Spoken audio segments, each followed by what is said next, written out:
Los muertos de la explosión.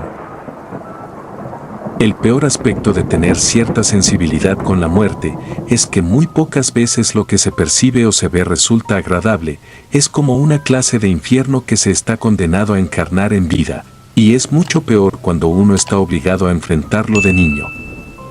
A mis 6 años de edad, durante una pelea en contra de la bronconeumonía que parecía nunca acabar, se me diagnosticó la muerte clínica, al menos durante poco más de 1 minuto.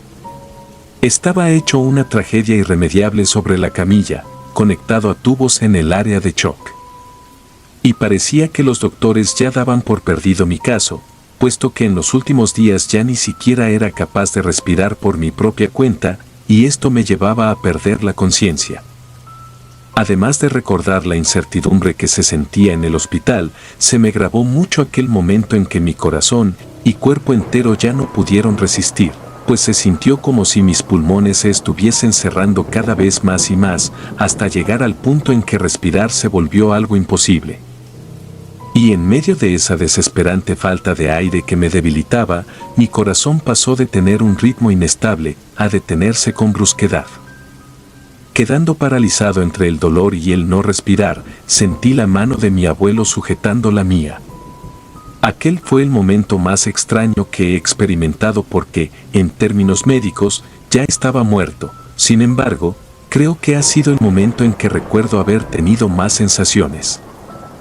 A pesar de que las sensaciones físicas se quedaron atrás a segundos de aquel paro cardíaco, lo que me aguardó del otro lado fue un conjunto inmenso de emociones. Lo primero que tuve fue mucho miedo, después, me vi envuelto en la paz más grande, fue una serenidad en la que quería permanecer, y me pregunté si aquello era el cielo, pues, se sentía como si llegara a casa después de tanto sufrimiento y cansancio. Lo cierto es que me quería quedar allí para siempre, pero, de pronto, volví al dolor físico, y ese horrible malestar de tener que pelear por mi vida. Los doctores a mi alrededor habían conseguido reanimarme, haciendo uso del desfibrilador. De nueva cuenta, volví a escuchar el ruido del hospital, y aunque no pude abrir los ojos, oí el llanto de mi madre a un lado, suplicando por que me salvaran. Pues durante 1 minuto y 30 segundos estuve muerto, no tuve latidos ni respiración. En el instante en que pude abrir de nuevo los ojos, los doctores se pusieron a aplaudir, aquello parecía obra de un milagro. A pesar de haberle ganado a la muerte, aún tuve que estar internado otro par de semanas, debido al estado delicado. Afortunadamente, sin importar cuán difíciles fueron los tratamientos y rehabilitaciones, pude salir del hospital y llegar a mi casa con bien.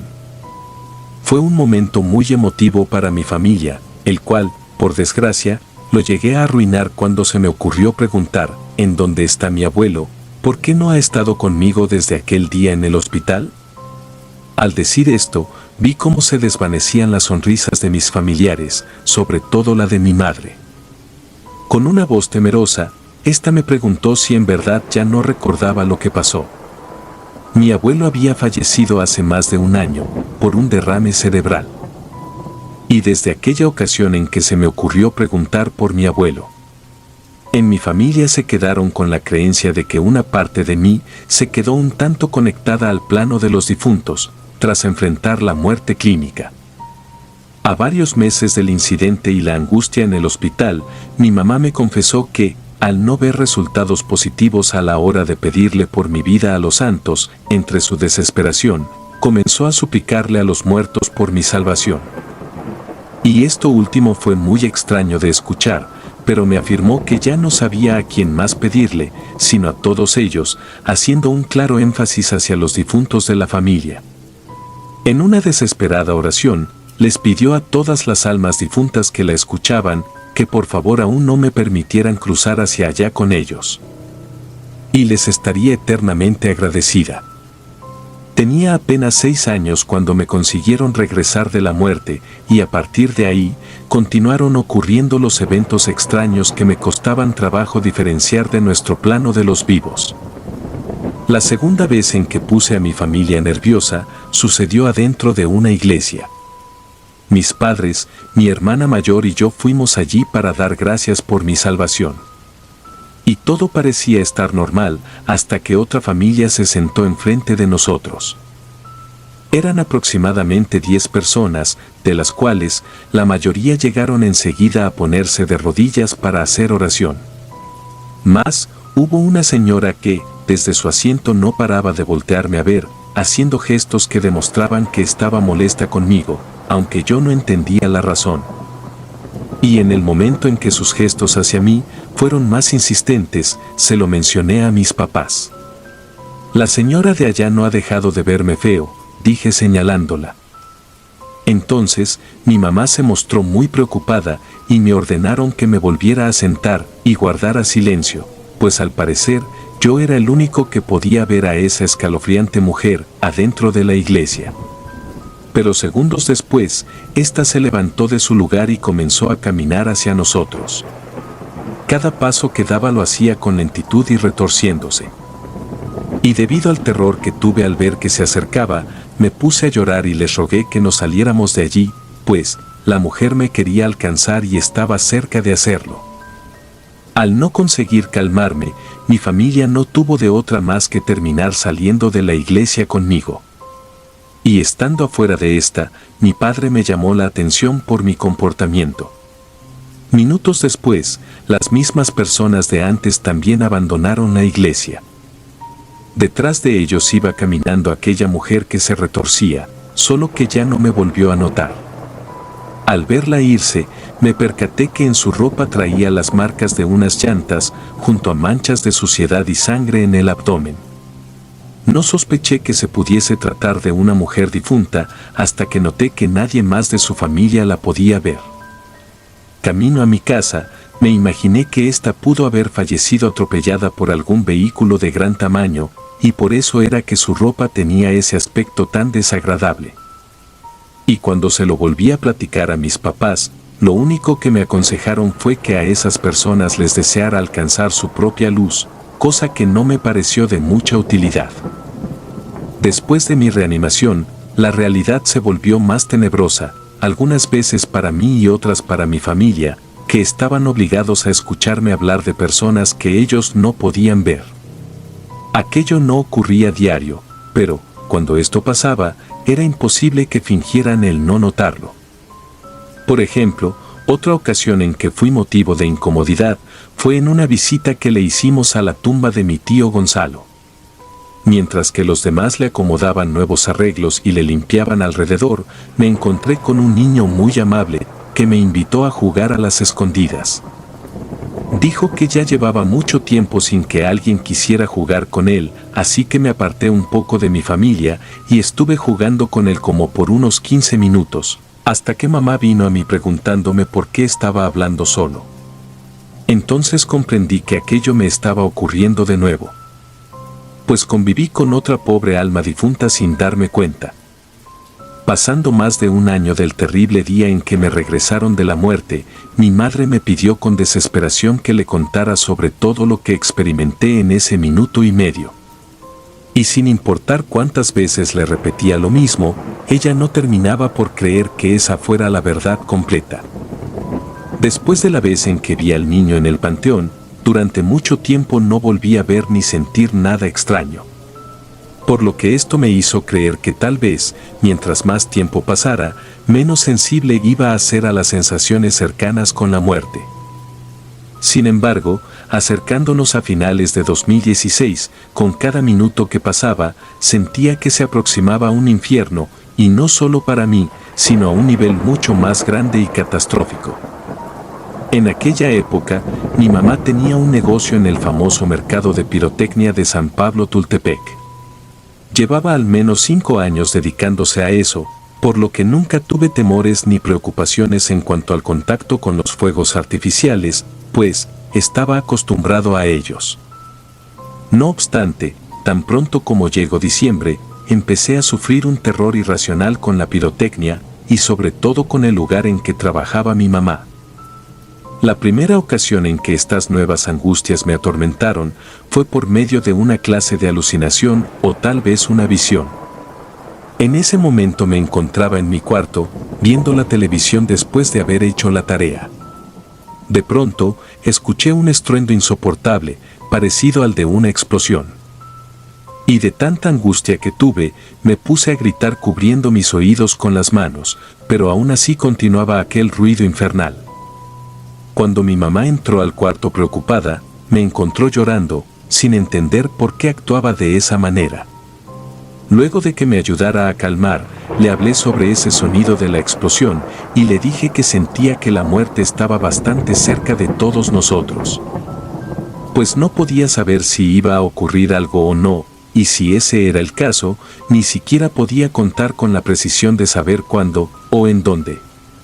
Lo único que podía explicarle a mis padres y hermana era que había escuchado una explosión, acompañada de tantos estruendos, que incluso daba la impresión de ser un escenario de guerra. Por desgracia, aquel último episodio no se trató de un evento aislado, sino del principio. Sirvió solo de anuncio a los siguientes horrores que estábamos por enfrentar. Al día siguiente de sufrir angustia por escuchar algo que en realidad no sucedió, me desperté sintiendo que me sofocaba. Y como ya contaba con el antecedente de sensibilidad en los pulmones, por la bronconeumonía, cualquier síntoma respiratorio extraño era una prioridad a tratar. Camino al médico, mi madre me pidió que le describiera aquel síntoma. A lo que yo respondí con: siento ardor al respirar. Es como si en lugar de llevar aire solo jalara humo, me estoy sofocando. Después, estando ya en consulta, el doctor confirmó que algo no estaba bien en mis pulmones. A la hora de escucharlos tenía sibilancia y el aire no pasaba bien. Como una clase de pesadilla que se tuvo que repetir, me llevaron al hospital, pero, por fortuna, explicaron que no iba tan grave como en la última vez en que me internaron. Y por lo que mostraban los estudios, los doctores nos preguntaron muchas veces si no había estado respirando humo, pues llevaba todas las señales como para hacerlos pensar en esa posibilidad. El repentino síntoma me lo pudieron controlar esa misma tarde, a base de nebulización. En los siguientes días, continué escuchando falsas explosiones, pero ahora acompañadas de gritos. A veces mi mente me proyectaba imágenes relacionadas a los horrores que alcanzaba a escuchar y me quedaba paralizado y con el pulso acelerado. Pues veía a personas muriéndose ahí mismo, al momento de la explosión, y niños tratando de correr. Aquellas eran verdaderas escenas de terror y tragedia, y lo que resultaba mucho más desesperante para mí, era el no entender si se trataba de un aviso o solo una serie de alucinaciones. Nada de lo que ahora experimentaba debía de sucederme, siendo solo un niño ya lo bastante temeroso y hasta cierto punto delicado. Ahora vivía a diario con terror de en cualquier momento pudiera volver a atravesar por otro de esos escenarios. La siguiente ocasión en que me sucedió fue en la escuela. A mitad de una clase de español, ya no solo escuché los estallidos de antes, sino que pude sentir el piso de la escuela temblar y las ondas expansivas alcanzándonos. Y siendo víctima de esa nula separación entre lo que pasaba en la realidad y lo que no, terminé por meterme abajo de la pequeña mesa en la que me hallaba tomando mis apuntes. A los pocos segundos, mi maestro fue conmigo para sacarme de allí, y con una expresión de desagrado y molestia, me preguntó qué era lo que me ocurría y si es que me sentía bien. Al ver que de nuevo la explosión fue falsa, empecé a creer que lo que en verdad presentaba era locura. Y confiando en el único adulto que en ese momento me acompañaba, le confesé al maestro César que sentí una explosión en la cercanía y aquello me hizo sentir aterrado. Pero en respuesta, este se burló de mí, enfrente de mis demás compañeros, y dijo que aquella le parecía la excusa más absurda que había escuchado por parte de uno de sus alumnos para no tener que tomar los apuntes.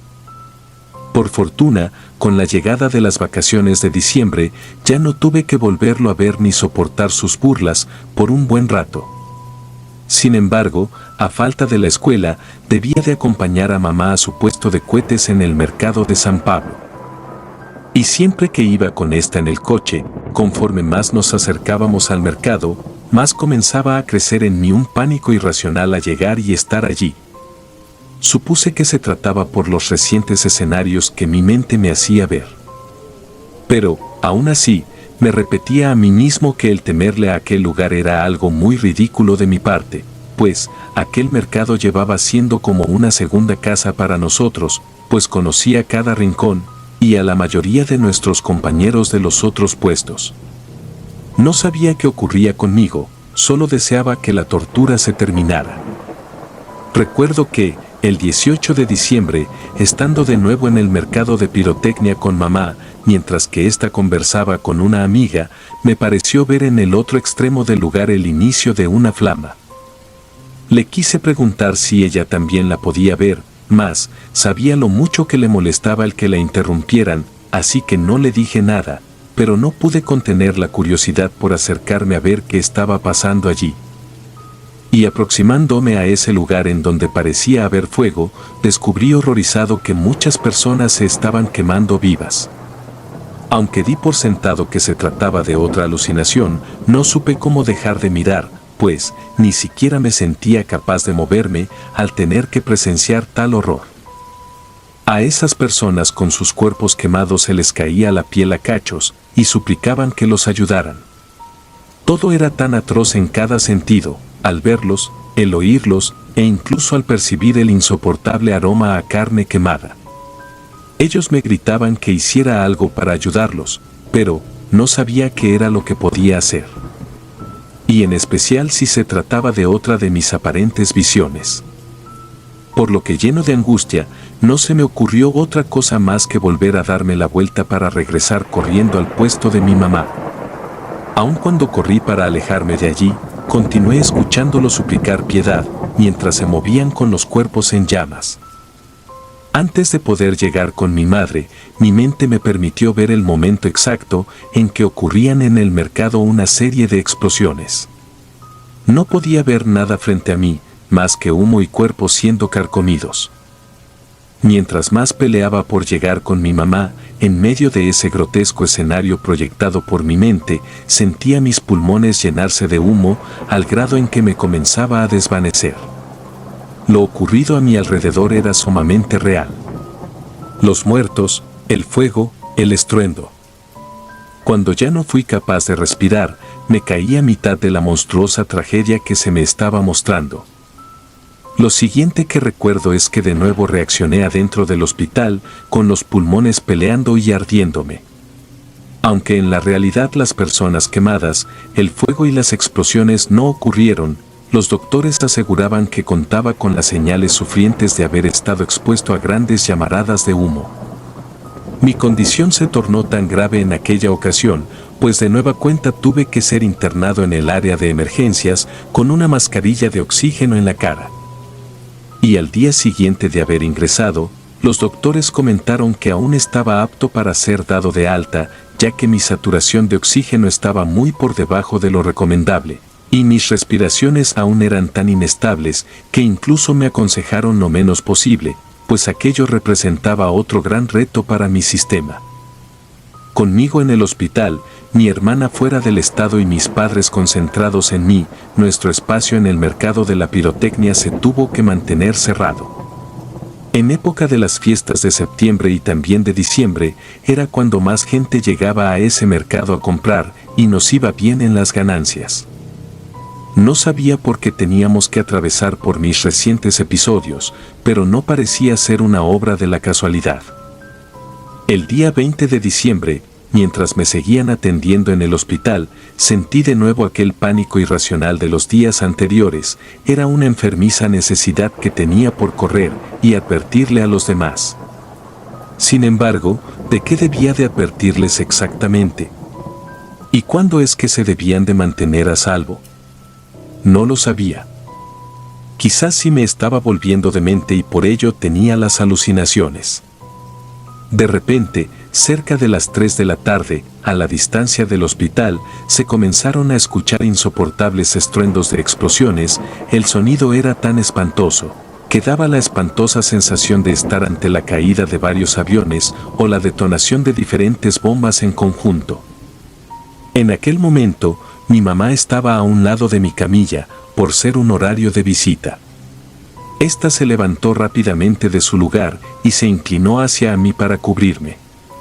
El piso tembló, las ventanas se rompieron y el espantoso ruido no parecía detenerse. Pero esta vez no fue una alucinación, estaba sucediendo en la realidad.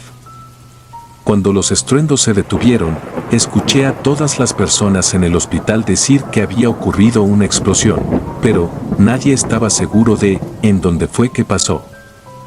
Ocurrió en el mercado, mamá, me esforcé por decir, teniendo en mente cada una de las visiones que tuve en días anteriores.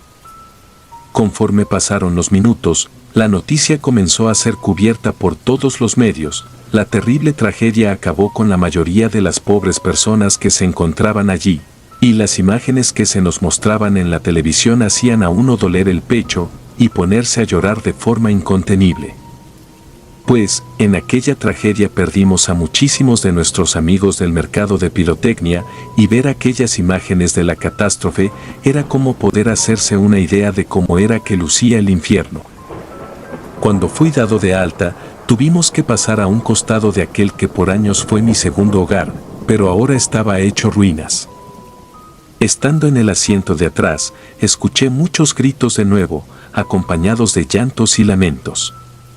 Pero, al ver hacia esa dirección, el lugar parecía estar vacío, a excepción de aquellas personas que se estaban encargando de retirar los escombros en busca de más rastros de los fallecidos.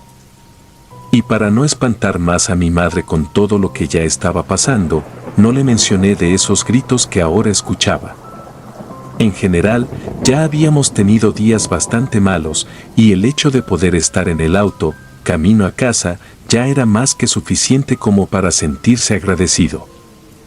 Y ahora que lo pienso, me estremece darme cuenta de que, de no haber sido por mi estado delicado en los pulmones, probablemente mamá y yo no nos habríamos salvado. Y me hace sentir muy culpable pensar en que, tal vez pude haber avisado más sobre las cosas que veía, y quizá eso pudo haber salvado a más personas. Por lo que, siempre me quedaré con esa carga en el pensamiento. A 3 meses del incidente, nos tuvimos que mudar hacia la Ciudad de México, debido a que en San Pablo comencé a sufrir del acoso de diferentes personas de la zona, por culpa de mi propio maestro, quien se encargó de mencionarle a la mayoría sobre el presentimiento que tuve en el salón. Aquel hombre molesto estaba convencido de que yo contaba con las respuestas a quien fue el culpable de la explosión, pero me negaba a decirlo. Sus rumores llegaron tan lejos que lo más sano para nosotros fue apartarnos antes de que injustamente nos ganáramos el morbo y la insistencia de las personas vecinas. Pasada la devastadora explosión del mercado, me hice a la idea de que siempre iba a tener esa sensibilidad y cercanía con el dolor y la muerte. Mi familia ahora me toma como si fuera una clase de medium, aunque temo decir que no es del todo cierto. Pues la mayoría de los mediums son capaces de diferenciar a los muertos de los vivos, y a mí me sigue costando mucho. Sin contar que, los mediums también ayudan a muchas personas a contactar con sus difuntos, y al menos yo no he sabido desarrollar esa habilidad, y no creo que la tenga. Y lo que pienso acerca de mí, es que, más bien, quedé condenado a estar en medio de este temido puente entre la vida y la muerte, causado por mi muerte clínica. En cuanto a los difuntos que puedo llegar a oír o ver, pienso que se tratan de almas que se rehúsan a marcharse por alguna u otra razón. El tema de la muerte, a pesar de ser uno cercano, a mí me sigue dejando bastantes dudas. Luces y sombras. Durante bastante tiempo me dediqué a la instalación de sistemas de climatización. A lo largo de los años, fui ganándome muchos clientes gracias a mi honestidad y la falta de complicaciones en mi trabajo. Afirmo que, en ese tiempo, presencié muchas situaciones y conocí a una variedad de clientes. Sin embargo, nunca me enfrenté a una circunstancia fuera de lo común que no estuviera relacionada con problemas técnicos o garantías. Uno de mis últimos encargos me hizo cuestionar mi cordura y mis deseos de seguir adelante. El terror que enfrenté y experimenté fue tan abrumador que tanto mi mente como mi cuerpo solo deseaban mantenerse resguardados, evitando salir a la calle o interactuar con otras personas. En ocasiones, cuando me aventuraba a salir, viajar en los camiones me llenaba de pavor. Imaginaba que entre la multitud aparecería la figura de un hombre inquietante, dispuesto a atormentarme. Estos eventos tuvieron lugar durante un verano en el que ya era un hombre experimentado, con numerosos trabajos realizados en toda el área metropolitana de Monterrey y sus municipios vecinos. Siempre mantuve mi integridad, cobrando lo justo, lo cual me ganó prestigio y recomendaciones. Y, especialmente en casas de alto nivel donde mis servicios eran bien remunerados. Posteriormente, me asocié con un colega que dirigía una empresa de mantenimiento, centrada principalmente en las zonas de San Pedro. En uno de sus proyectos, me llevó a un edificio de departamentos en este municipio, lugares lujosos accesibles mediante un elevador que te dejaba en el piso autorizado. La orden de trabajo provenía de uno de estos departamentos exclusivos, donde debía revisar evaporadores y realizar la limpieza necesaria. Mientras me dirigía al lugar en la camioneta, mi colega me llamó y, después de proporcionarme detalles, mencionó algo que no parecía fuera de lugar, pero su voz y risa nerviosa indicaban que algo no estaba bien. Y me advirtió que debía ser cauteloso con el cliente, independientemente de lo que viera. No debía dejar el trabajo a medias y, sobre todo, no debía abordar a las personas que vivían allí con preguntas indiscretas. Estas instrucciones me las tendría que comunicar a un asistente que encontraría en el lugar. Pero, a pesar de las advertencias, no podía evitar pensar que el cliente era alguien especial. Sabía cómo tratar y dejar satisfechos a sus clientes. Confiaba en que todo saldría bien. Al llegar al edificio, la seguridad era notablemente estricta. Pues, para acceder al vestíbulo de los ascensores, debía subir por uno de servicio, aunque en esa ocasión solo llevaba mi caja de herramientas y una hidrolavadora. Cuando me dieron el paso, al indicar el piso al que iba, los guardias me miraron en silencio durante un momento. Finalmente, uno de ellos habló: «Vas con el señor Ezequiel. Ten cuidado, amigo. Pues, ese señor es especial. Por favor, no lo mires al rostro y no hagas tonterías. Atiende a su asistente, él te proporcionará todo lo que necesites», comentó el guardia, mostrando cierta tensión. Esta fue la segunda advertencia sobre ese hombre, ahora identificado como Ezequiel. Y lejos de pensar algo diferente, inicialmente asumí que era una especie de magnate con millones almacenados, algo excéntrico, como todos los residentes de esos departamentos, cada uno ocupando un piso bastante grande. Al entrar en el ascensor, que me llevaría al destino, sentí de inmediato una incomodidad que causó un ligero vértigo. Esta sensación me obligó a sujetarme de uno de los barandales. Rápidamente temí enfermarme, lo cual me inquietó. El ascensor, completamente de acero brillante, a excepción del techo, con luces LED intensas.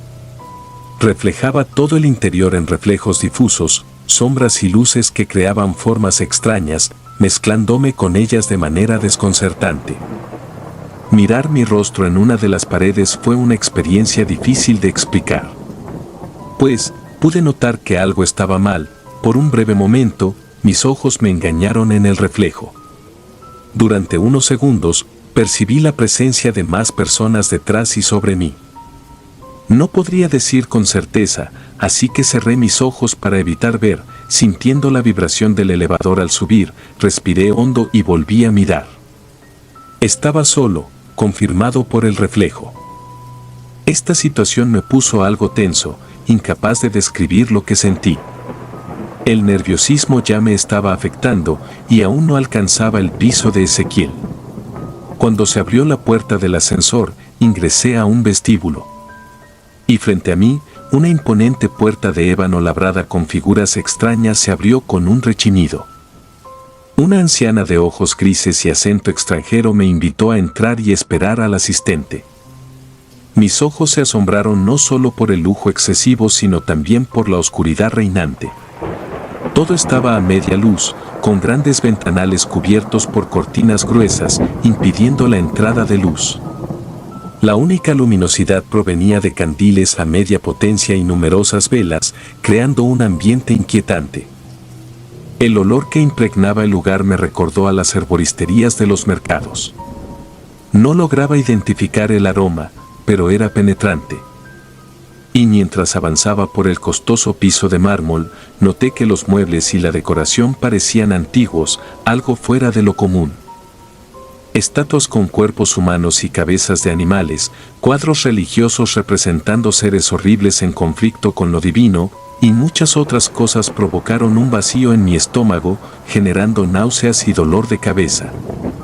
Era algo completamente distinto a lo cotidiano, algo que solo se veía en las películas. Mientras aguardaba la aparición del asistente, permanecí inmóvil, con la firme determinación de no tocar nada y evitar cualquier rotura accidental por mi torpeza. Mis pensamientos se centraban en ello cuando divisé frente a mí una gran pintura de apariencia antiquísima, del tipo que se encuentra en iglesias, representando el sufrimiento y éxtasis de los mártires al recibir la divinidad. Sin embargo, esta obra era completamente opuesta, retratando personajes oscuros, cuyos ojos reflejaban odio y maldad, destacándose sobre el fondo negro y castigando a lo que parecía ser la humanidad, siempre bajo sus pies. Una de estas pinturas captó intensamente mi atención, un retrato en el centro de aquel vasto espacio. Así que, movido por la curiosidad, me acerqué para examinarlo detenidamente. Era la imagen de un hombre de edad avanzada, con un aspecto y una mirada feroz. Al observar con detenimiento, parecía que sus ojos escudriñaban el alma, independientemente de cómo te movieses.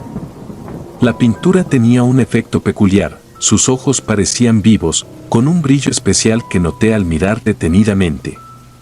En breves instantes, percibí un leve movimiento que erizó mi piel, inquietándome profundamente. Extendí la mano para comprobar que era solo una pintura, y en ese momento, una voz aterciopelada me habló. «No la toques. Vale más de lo que te imaginas», dijo el asistente del señor Ezequiel. Era un hombre bien vestido y peinado hacia atrás, que nunca reveló su nombre. Me miraba con recelo e impaciencia, quizás por mi atrevimiento. Y antes de que pudiera saludar o disculparme, me indicó seguirlo para mostrar el lugar donde trabajaría. El recorrido por el departamento parecía un recorrido por un museo lleno de objetos antiguos, extraños y, por ende, valiosos. Al adentrarnos en la recámara principal, sorprendentemente, solo encontré una gran cama, algunas veladoras encendidas, un armario y una mesa con una silla de madera. La autoridad del lugar parecía distante de lo que se percibía en el exterior. El asistente señaló el evaporador, así que de inmediato me puse manos a la obra. Y al revisarlo, noté que solo necesitaba limpieza. Mientras desmontaba las piezas, sentí nuevamente esa extraña vibración que me hizo tambalear. La angustia se apoderaba de mí al no querer enfermar, pero proseguí con mi tarea. Al contar las piezas, se me cayeron un par de tornillos, provocando un leve ruido al golpear el suelo. Maldije por mi torpeza y me agaché para recuperarlos, molesto por la escasa iluminación, y sin pensarlo, encendí la luz de la habitación. Al contemplar todo con claridad, me alerté al sentir una corriente eléctrica recorrerme por la impresión que experimenté. En una esquina de la habitación, descubrí un hombre sentado en una silla de madera, el cual no había notado al entrar al cuarto, llenándome de desconcierto. Al observarlo, noté de inmediato su semejanza con el retrato, de aspecto pulcro, ojos azules tan claros que parecían carentes de color y un rostro que reflejaba a una persona sin emociones, simplemente observando detenidamente todo lo que acontecía. Una fina hebra de humo de cigarro surgió, y al hacerlo, el hombre inhaló profundamente el cigarro de hoja que fumaba. Su voz, casi quebrada por los nervios, Solo le mencioné que venía a reparar el evaporador. El hombre apenas reaccionó ante mi patética explicación y presencia. Exhaló una bocanada de humo y continuó observando lo que hacía con cierto morbo. La incomodidad que experimenté fue suficiente para que mi rostro temblara. Y sin saber qué más hacer, apagué la luz, sumiendo nuevamente la habitación en penumbras. Al mirar al hombre, solo se percibía su silueta oscura y el débil fulgor de su cigarro, proyectando sombras en su rostro. Ese breve destello le confería un aspecto siniestro. Salí casi corriendo del cuarto, con el corazón latiendo fuertemente, sintiéndome confundido. Jamás me había sentido tan acobardado sin que el hombre me dirigiera palabra o hiciera algo, y no comprendía por qué. No lograba entender cómo una persona podía irradiar una energía tan abrumadora. Tuve que salir al pasillo y dirigirme a un cuarto de servicio en la entrada para lavar las piezas. No dejé de pensar en ese hombre y en la necesidad de volver a ensamblar todo con su presencia en el lugar. Esto me ponía más nervioso, comenzando a arrepentirme de haber aceptado ese trabajo. Sin embargo, ya estaba ahí, y aún me quedaba revisar otro evaporador. Después de terminar y regresar con cautela a la habitación, revisé todo de nuevo, pero el hombre se había marchado. Dejó el peculiar olor del tabaco que fumaba y un rastro de él en el lugar. Resultaba extraño, dado que hacía mucho calor en el exterior. Después de ensamblar y comprobar que todo funcionaba correctamente, respiré aliviado al dirigirme a la siguiente habitación. Debía recorrer un largo pasillo hasta el fondo, caminando lentamente sin dejar de sentir nervios. La tenue oscuridad apenas iluminada por velas, en conjunto con los objetos extraños y siniestros que dominaban las paredes, me hacían sentir aún más inquieto. No puedo explicar la manera en que ese pasillo se volvía largo e interminable, a pesar de ser solo unas cuantas habitaciones. Y a medida que caminaba, sentía que mis pasos se volvían más pesados. Aún no terminaba de sorprenderme cuando noté algo fuera de lugar en uno de los cuartos. La puerta estaba entreabierta y por breves instantes pude ver a unas personas dentro. Un señor en silla de ruedas, carente de ambas piernas, con un aspecto avejentado y lleno de cicatrices en el rostro, estaba frente a una mujer que parecía estar dándole de comer. La papilla le escurría por la comisura de los labios, cayendo en un babero sucio alrededor del cuello. El asistente del señor, al sentir mi presencia, volvió a mirarme con desprecio, haciendo que los demás también voltearan a mirarme. Fue un golpe, y sentí que el piso se abría ante mí, sin previo aviso. Y balbuceando algunas frases incoherentes, intenté preguntar algo, pretextando haberme perdido. Pero el hombre simplemente cerró la puerta, dejándome con un sentido de incomodidad e impaciencia. Empecé a sudar sin entender realmente por qué. Continué hacia la última habitación y al estar frente a la puerta, la sensación de que el tiempo se detenía se apoderó de mí. Vi mi mano extenderse lentamente para abrir el picaporte y al sentir el frío latón en mis manos, también percibí el familiar aroma del tabaco. Una sensación horrible me recorrió de pies a cabeza, como si estuviera siendo observado. No quería voltear a mirar, así que cerré los ojos con la esperanza de abrir la puerta rápidamente. Sin embargo, un magnetismo fuerte me hizo girar y abrir los ojos. En medio del pasillo, estaba el hombre de la silla y el tabaco que aún seguía fumando. Una nube de humo parecía cubrir su rostro mientras lo exhalaba, para luego dar otra calada al cigarro. Pero, esta vez noté algo que no había visto antes, el brillo de sus ojos, un destello extraño que me estremeció. Jamás había visto a alguien con ese brillo inquietante, y un torrente de temor me hizo temblar las piernas. Luego, el hombre simplemente se retiró hacia atrás, desapareciendo en la oscuridad del fondo. En ese momento, deseé huir de allí y dejar todo, pero la cordura y el sentido común me indicaban que eso no sería una buena idea. Pues, tenía la certeza de que, abandonar la tarea a medias no solo causaría problemas en mi trabajo. sino también por otras razones que me impulsaron a revisar el evaporador rápidamente. Al entrar en esa habitación, fue como adentrarme en un mundo aún más extraño que el pasillo. Todo estaba sumido en la penumbra, no solo por las cortinas negras que cubrían las ventanas y las paredes, sino por una luz tenue que apenas iluminaba el lugar. Solo había un pequeño foco encendido que apenas alumbraba algo, y me di cuenta de que estaba rodeado de una tela negra. No había camas, mesas ni muebles, solo una silla al fondo y una especie de perchero en la esquina. El evaporador estaba en la única pared que no tenía tela en medio de todo eso, encendido indicando la temperatura más baja posible. Sin embargo, en la habitación se sentía aún más gélido, lo confirmé con el medidor de temperatura que llevaba, marcando 10 grados, algo inusual para un equipo de esa dimensión. Revisé superficialmente, sin adentrarme en un mantenimiento profundo debido a mi ansiedad por terminar. Mi miedo era palpable mientras intentaba apresuradamente realizar mi tarea.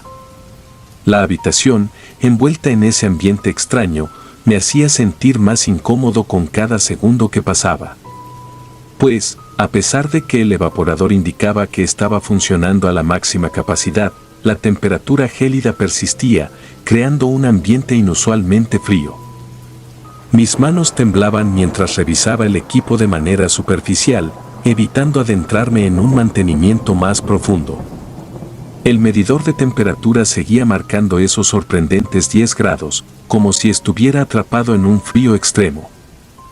La ansiedad por terminar rápido se apoderaba de mí y mi mente estaba llena de pensamientos perturbadores sobre lo que podría encontrarme en ese lugar.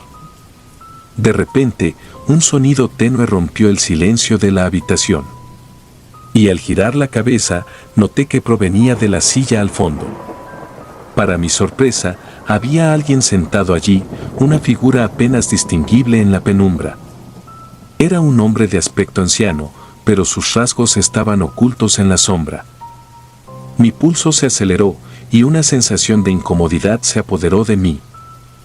Sin decir una palabra, el anciano señaló hacia el evaporador con una mano temblorosa. Su gesto parecía indicar que quería que continuara con mi trabajo. Y a regañadientes me obligué a volver a concentrarme en la tarea, tratando de ignorar la presencia misteriosa que ahora observaba mi labor desde la distancia. Mientras trabajaba, la temperatura de la habitación parecía descender aún más y la penumbra se volvía más densa. El pequeño foco emitía una luz titilante, creando sombras inquietantes que se movían en las paredes. La sensación de que algo estaba mal se intensificaba con cada minuto que pasaba. De repente, el anciano habló con una voz suave pero llena de gravedad. Sus palabras eran incomprensibles, como si pertenecieran a otro tiempo o a una lengua olvidada. Traté de no prestarle atención, enfocándome en mi tarea, pero la incomodidad persistía. La situación se volvía más extraña y desconcertante a cada momento, y el deseo de abandonar esa habitación se apoderaba de mí. Sin embargo, la sensación de dejar el trabajo a medias tendría consecuencias indeseadas, por lo que me mantenía atado a esa situación surrealista. Mi miedo era tal que hacía todo rápidamente y con torpeza, lo que llevó a un movimiento brusco que me hizo perder el equilibrio y caer de espaldas sobre la negra cortina que cubría algo en la pared. Durante mi caída, la preocupación y el terror aumentaban. Pues, el momento caótico se desplegó al intentar aferrarme a la cortina. Al descubrir lo que intentaba ocultar la tenue luz de la habitación, reveló la siniestra figura de un ser horrendo. Con cuernos, cola entre patas, con pezuñas y una forma que evocaba lo fálico. La impactante escultura me dejó atónito. A los lados, otras figuras similares agregaban a la extrañeza. La necesidad de levantarme y huir dominó mis pensamientos, pero solo pude rogar que nadie hubiera escuchado mi caída. Recolocar la cortina se convirtió en una tarea eterna en la desesperación, con la angustia de que alguien pudiera entrar en cualquier momento. Mis nervios me jugaron una mala pasada, desencadenando un latido fuerte en mi corazón. Las figuras horribles parecían escudriñarme con sus miradas y además de eso, percibí otra presencia, invisible pero aterradora. Estas sensaciones me mantenían al borde del llanto, pero tenía que mantener la calma.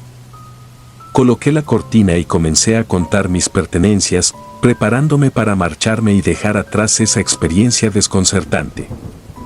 Y justo cuando pensaba que la pesadilla había terminado, ocurrió lo impensable. Pues, antes de abandonar el lugar, una voz profunda y cavernosa resonó en el aire, diciendo palabras que helaron mi sangre: no te vayas. Una sensación de parálisis se apoderó de mí y a pesar del frío, comencé a sudar. Temía girarme y enfrentar lo que me aguardaba. Finalmente, reuniendo el coraje necesario, me volví lentamente para encontrarme con el hombre del cigarro. La luz centelleante de su cigarrillo revelaba sus ojos, carentes de emoción pero cargados de una energía poderosa. La atmósfera se volvía cada vez más tensa, como si estuviera a punto de desencadenarse algo insondable. La situación era surrealista y mi mente intentaba procesar lo que estaba sucediendo. Mis sentidos estaban alerta, pero mis emociones estaban a flor de piel. La mirada sin emociones del hombre del cigarro se mantenía fija en mí, mientras la luz centelleante de su cigarrillo arrojaba sombras inquietantes en su rostro. No te vayas, repitió la voz profunda, resonando en la habitación como un eco inquietante. Y a pesar de mi temor, mi curiosidad se mezclaba con la adrenalina que recorría mi cuerpo. Me quedé allí, en un impasse entre el miedo y la incertidumbre, esperando alguna explicación. El hombre del cigarro se adelantó lentamente, su figura imponente proyectando una sombra alargada en la pared. Cada paso que daba resonaba en la habitación, aumentando la tensión en el ambiente. Finalmente, rompió el silencio con una revelación sorprendente. Sé lo que buscas, dijo en un tono grave. Mi mente dio vueltas, tratando de comprender a qué se refería. Sin embargo, antes de que pudiera articular una pregunta, continuó con una narrativa que desafió cualquier lógica convencional. Habló de su conexión con dimensiones más allá de nuestra comprensión, de fuerzas que trascendían la realidad que conocemos. Cada palabra suya resonaba en mi mente, tejiendo una trama de misterio que desafiaba mi escepticismo. Y aunque mi formación era en la investigación de eventos paranormales, esto iba más allá de cualquier cosa que hubiera encontrado antes. A medida que hablaba, la habitación parecía transformarse, como si estuviera entrando en un reino desconocido. El miedo me impulsó a correr hacia la puerta. Salí y me quedé en la sala principal. El asistente no estaba, pero todos parecían conocer lo sucedido. Así que, esperé en la puerta, y en segundos, el hombre salió de la habitación donde atendían al viejo de la silla de ruedas. Se acercó impaciente, con ojos que nunca olvidaría. Me entregó una tarjeta negra con un número telefónico y palabras inolvidables: te lo manda el maestro. Estarás en gran necesidad. Llámale para que te ayude. Y sin entender completamente, me despedí y salí rápidamente por el ascensor. Mientras descendía, anhelaba con fervor poner fin a esta tortura. Mis temores se hicieron realidad cuando las luces internas parpadearon. Breves instantes de parpadeo hicieron temblar mi ser al sentir la presencia cercana, reflejada en las paredes metálicas. Juraría que vi al hombre del cigarro en ese sutil destello de su tabaco, cerrando los ojos anticipando lo peor. Cuando el ascensor se detuvo en el vestíbulo, los guardias, visiblemente preocupados, me dieron la salida sin hacer preguntas. De regreso a casa, aliviado por haber concluido esa experiencia, no podía dejar de reflexionar sobre lo irreal e inexplicable que viví. Al recordar las últimas palabras del asistente, decidí apartar esos recuerdos, seguir adelante y nunca volver al edificio. Con el tiempo, mi esposa consiguió empleo y nuestras vidas comenzaron a mejorar. Pero a veces, despierto con el impulso de marcar el número, pero resisto.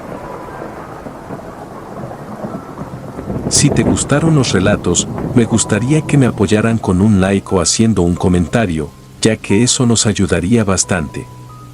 Y si no estás suscrito o suscrita, te invito a que lo hagas para que no te pierdas lo mejor de Relatos de Terror. Sin más, gracias. Relatos escritos y adaptados por Dea Martín y Alula.